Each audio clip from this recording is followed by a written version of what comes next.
بسم الله الرحمن الرحيم الحمد لله وكفى وسلام على عباده الذين اصطفى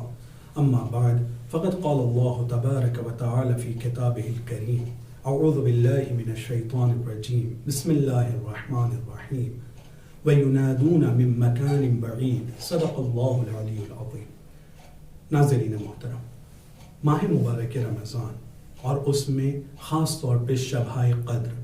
یہ ایک ایسا موقع ہے کہ جب ہم اپنے آپ کو خدا سے قریب کر سکتے ہیں. ہم اپنی عموماً دنیا کی زندگی میں یہ دیکھتے ہیں کہ اگر ایک چیز کسی دوسری چیز سے قریب ہے تو یہ کہا جاتا ہے کہ چاہے یہ کہو کہ یہ قریب ہے اس سے یا یہ قریب ہے اس سے، دونوں ایک دوسرے سے قریب ہیں اور دونوں کا معنی ایک ہی ہے، دونوں کا مطلب ایک ہے. لیکن معنوی زندگی میں، روحانی زندگی میں ضروری نہیں ہے کہ اگر ایک چیز ایک سے قریب ہے تو دوسری بھی بالکل اس سے قریب ہو. میں آپ کو مثال کے ذریعے سے اور قرآن کی آیت کی روشنی میں اس نقطے کی طرف توجہ دلانا چاہتا ہوں. سب سے پہلے خود کو.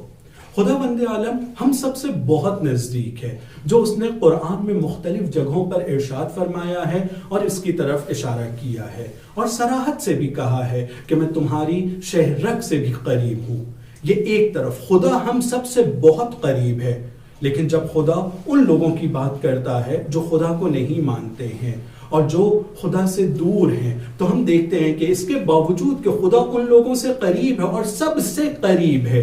لیکن ہم دیکھتے ہیں کہ جب ملحدین، مشرکین، گناہ گاروں کا تذکرہ ہوتا ہے تو اس میں ہم دیکھتے ہیں کہ وہ کہہ رہا ہے کہ ینادون من مکان بعید، یعنی خدا ان سے قریب لیکن یہ لوگ خدا سے دور ہیں. تو اس ماہ مبارک میں اور شبہ قدر میں اس نقطے کی طرف توجہ ہمیں دینا ہے کہ کہیں ہم ان لوگوں میں سے تو نہیں ہیں کہ جس سے خدا تو قریب ہے، خدا اس کا خیال تو رکھتا ہے، خدا اس کو نعمتوں سے نواز رہا ہے، اپنی رحمتیں اس پر برسا رہا ہے، لیکن یہ بندے خدا جس سے خدا قریب ہے یہ خود خدا سے دور ہو. اور اگر واقعی ایسا ہے تو ہم اپنے نفس کو خود بہتر جانتے ہیں. یہ ہم لوگوں کے لیے ایک بہت سخت مرحلہ ہے کہ خدا ہم سے قریب ہو اور ہم اس سے دور ہوں. لیکن یہ وہ مہینہ ہے اور یہ وہ راتیں ہیں اور اس مہینے میں قرآن کا نزول ایک ایسا وسیلہ ہے کہ جس کے ذریعے سے جس سے نزدیک ہو کر ہم اپنے آپ کو خدا سے نزدیک کر سکتے ہیں. اس مہینے کی اہمیت کو اور ان راتوں کی اہمیت کو سمجھتے ہوئے. لیکن جب ہم اپنے آپ کو خدا سے نزدیک کرنے کی کوشش کریں گے تو یہ کام بھی بہت آسان کام نہیں ہے، یہ کام بھی بہت سخت ہے. اس کے لیے مثال کی صورت میں اس کو کہا جا سکتا ہے کہ اگر ایک پرندہ جس کے پاس اڑنے کی تو صلاحیت ہے، اوپر جانے کی صلاحیت تو ہے، لیکن اگر اس کے پیر کو کہیں باندھ دیا جائے یا اس کے پیر میں ایک وزنی چیز کو لٹکا دیا جائے تو کیا وہ پرندہ اڑ سکے گا؟ یقیناً ہم سب کا یہ جواب ہے کہ ایک پرندہ اڑ نہیں سکتا ہے. اس کے پاس یہ صلاحیت تو پائی جاتی ہے، یہ ارادہ تو پایا جاتا ہے کہ اس کو اڑ کر اوپر جانا ہے اور اپنے خدا سے نزدیک ہونا ہے جیسے ہم میں یہ ارادہ ہے. لیکن بہت ساری ایسی رکاوٹیں ہیں، بہت ساری ایسی چیزیں ہیں کہ جو ہمیں اڑنے سے اور اپنے خدا سے نزدیک ہونے سے روکتی ہیں، جس کو قرآن میں دوسرے الفاظ میں یوں ارشاد فرمایا گیا ہے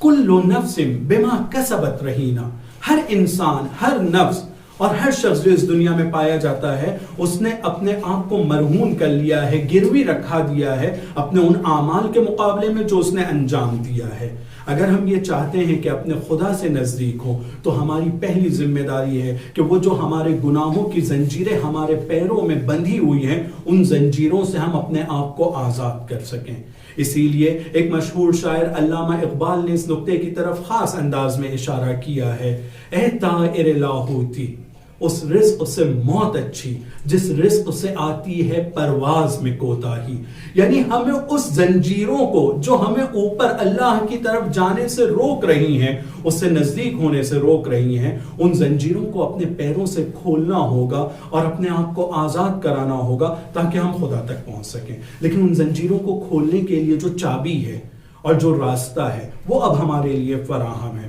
وہ ماہ مبارک کا ظرف زمان ہے، یہ اہم مہینہ ہے جس مہینے میں ہم خدا سے نزدیک ہونے کے لیے ایک بہترین اور ایک سنہری موقع میں وارد ہو چکے ہیں. شبہ قدر بھی اسی طرح سے اور اسی طرح سے قرآن کی تعلیمات جو ان شب قدر میں نازل ہوا ہے، اس قرآن کی تعلیمات پر عمل کر کے ہم اپنے آپ کو جو گرو کر چکے ہیں، جو گروی رکھا چکے ہیں، وہاں سے اپنے آپ کو آزاد کرا کے اللہ کے نزدیک ہو سکتے ہیں. تو عزیزان گرامی، یہ جو مہینہ ہے اس دوری کو جو ہماری طرف سے خدا کی ذات سے ہے، اس دوری کو دور کرنے کے لیے بہترین موقع ہے۔ خوش قسمت ہیں وہ افراد، اور خدا ہم سب کو اس بات کی توفیق عطا کرے کہ اس مہینے میں صرف خدا ہم سے نزدیک نہیں بلکہ ہم بھی خدا سے نزدیک ہو سکے، قرآن پر عمل کر کے اور شب قدر سے فائدہ اٹھا کر۔ وآخر دعوانا الحمدللہ رب العالمین۔